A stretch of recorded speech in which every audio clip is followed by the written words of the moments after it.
Welcome to Game On. I'm Jess Gledhill. And I'm Alex Mitchell. And we're coming to you this week from the American Hotel, which is the place to be this weekend, with the TJ show from 10 PM in the main bar on Friday and Saturday, and on Sunday a chilled Sunday sesh on the rooftop with Jess Lorraine from 7 PM.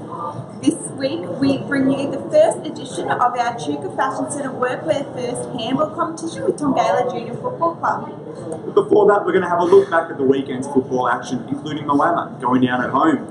We also met a few of the players from the Echuca Senior Women's Football team, which also went down this weekend against the Shep Bears. And stick around for all our discussion on the netball before Tongala's Hudson brings you this week's fixtures. Let's get underway. Game on.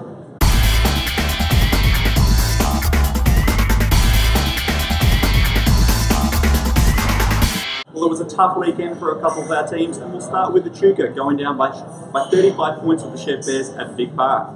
It was a disappointing day for the Bombers. They did hit the front at about the 14-minute mark of the third term after trailing for a lot of the game, but it just fell apart after that. Yeah, look, 5 to 14 clearances in the last quarter makes it incredibly hard to get those forward entries, and when you lose a guy like Kane Morris in the ruck, it's going to make it hard work to get those clearances. That's right, 4 goals for Rory Kirkney, who's having a brilliant season so far, and Simon Buckley, again brilliant, 2 goals and best on ground for Echuca. Would have been great to see Echuca get the win, but they're still sort of within touch of that top 6. Massive game this weekend when they go up against Rochester.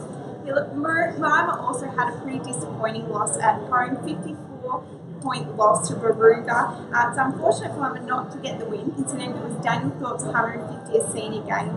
But you know, there was some tough opponents out there for Baruga. That's right, and the toughest, Brody Avarding, the defensive end for Baruga, taking intercept marks all over the place. Brilliant coverage from him. Yeah, a lot of the time, Mima's defenders were really outnumbered, which made it incredibly difficult to hold off on Baruga's scoring front, and that really showed in the scores 92 to 38. That's right. Also in the Murray League, we had Echuca United playing Cobram at Scott Oval. United did do enough to get across the line. They were 31 points up at three-quarter time. But we've heard Guy Campbell not too happy with that last quarter, and they only ended up winning by 19 points in the end. So they know in the future they have to bring those 4 full quarters of football. Well, that's 4 wins in a row now for United. The real test for them is this weekend when they host New Merca. Yeah, look, James Curnow down in that game with a nasty injury to his elbow, so we wish him all the best in his recovery there. Tony also had an impressive win this week over Finley, and Finley actually managed to get some numbers this week. Yeah, that's right. We know they've been struggling for the numbers. Got a reserve stand on the park this weekend, which is fantastic. Hopefully, those numbers will mean they'll actually start producing some better form on the park in the future. Yeah, it's still not competitive this week though, which was good for Tony, who were actually missing quite a few players still through injury. Coach Travis Edwards even got out in the park this week, but he's very pleased with the improvement that he's seen for the team this season. Of course, heading across to the Polar League, Mathara, this was a really disappointing game from them against Strathmerton. Strathie getting a 93-point win. It's always going to be a tough game for Mathara, but the effort just simply not there. I spoke with Phil Hazen when he was very disappointed. Only laid 40 tackles for the game. When you don't have much of the ball, 40 tackles in 120 minutes of football is, like he said, it's like an under 12 level of effort, so it's not good enough. It's going to be a very big week on the training track for them, I would have thought. Yeah, and over in the Heathcote League, Lockington Bramall United was another hard loss, but this one only by 2 points and against the top 3 sides. So they're up most of the game, which makes the loss even harder to take. It's a massive improvement, though, to do that well against White Hills. Leachfield Gunbound dominant as always, defeating Huntley by 39 points. They came back from a 10-point deficit at quarter time and had 5 players back this week, which is great to see, especially ahead of the top of the table clash against North Bendigo this weekend, which will be their real test this season. Yeah, that's an absolutely massive match. Well, we're going to take a short break now, and when we come back, we're going to have a look at the Northern Country Women's League.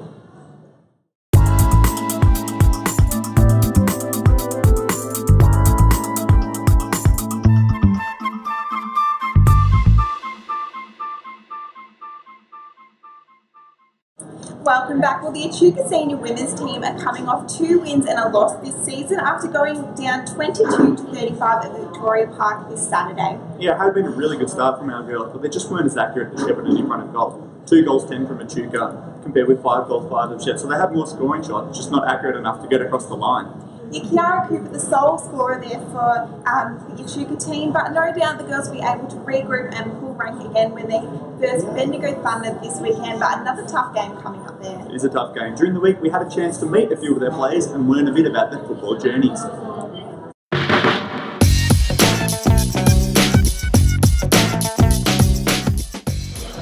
always wanted to play footy. I wasn't able to when I was younger. So yeah, just pretty excited to get a girls team starting up. Yeah.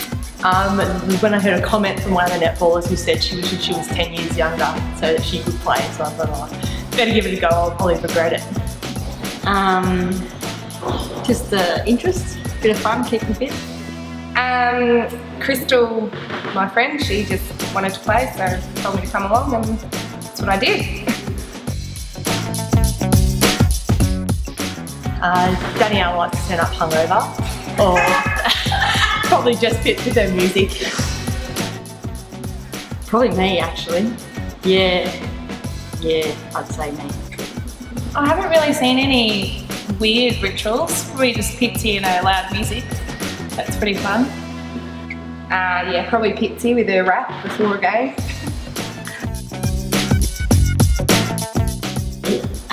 Probably Pitsy doing stretches for the opposition team. So that was quite funny, yeah, in the centre square. Oh, I can't really think of anything. Kate thought she lost a tooth at one point, so that was not funny. Oh, there hasn't been too many so far. Jodie Lake got dapped on the weekend and continued to run and take her kick with her shorts half down her bum, so that's about it so far. I reckon they'd all have my back if something went wrong, so I'm pretty confident with that one.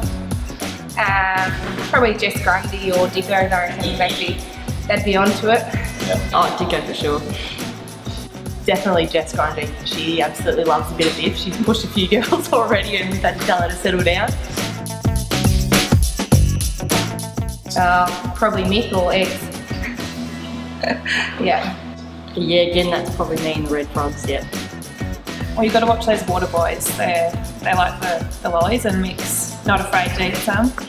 There'll be our water boys, Eggsy definitely, and Mick's always trying to claim a few extra as well. Perfect. Excellent, thank you.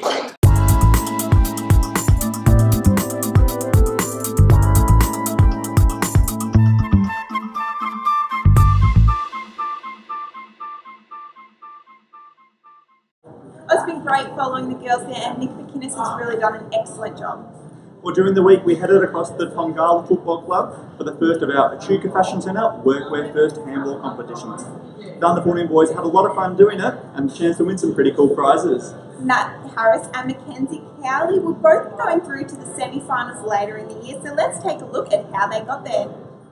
We're here at the Tongala Football Club for the Echuca Fashion Centre Workwear First Handball competition. We've got 5 under 14s from the Tony Football Club competing tonight for prizes from the Echuca Fashion Centre.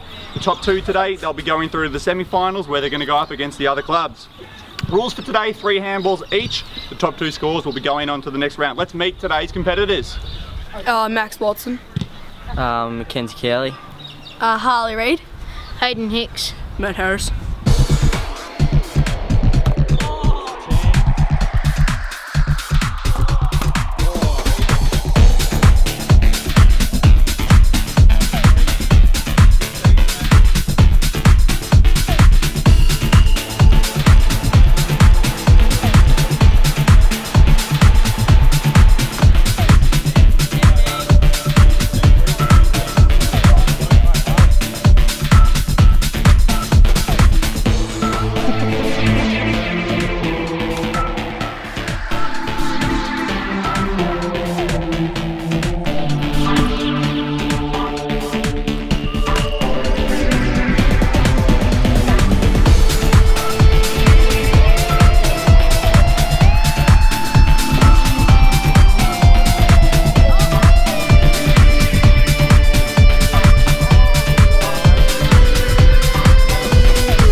Alrighty, so we've got our winners for today. We've got our winner, Matt Harris. Here you are, mate, $20 at Echuca Fashion Centre.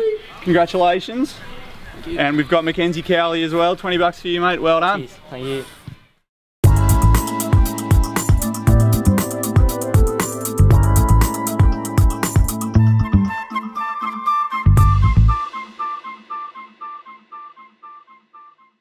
We'll congratulations to Matt and Mackenzie, and thank you to everyone who took part. Well, it's always tough coming off a bye week, and the girls on the netball court were a little slow coming out of the blocks this week, weren't they? Echuca losing by 1 point to Shepparton Bears on the weekend. Yeah, it was a brilliant game this. The lead was never more than 5 goals. Echuca actually went into that last quarter with a 3-goal lead, but they just couldn't hang on. Shepparton a little bit too good in the key moments of the match. Echuca, they might be 1-4 now, but they actually are pretty happy with how that young side is progressing and how those new combinations are working out. Yeah, the Moama also continued their winning form and remained undefeated with a 30-goal win against Brugger. Not quite as high scoring as we've come to expect for Moama, and I think the bye week had a bit to show for that. The girls looking a little sluggish out on the court, but Coach Charlotte Long, she was back from her holiday and didn't look a step out of place. She really shone in that second half. Echuca United 54, Cochrane 33. Another solid win from Echuca United, and that's 4 wins in a row now. Things are looking pretty good for United's A-grade team, but they're going to face a very strong side this weekend, just like the football New Merca. They haven't lost this season. It's going to be a huge game. Clarinda Hudson Proctor, again, a star in defence for United.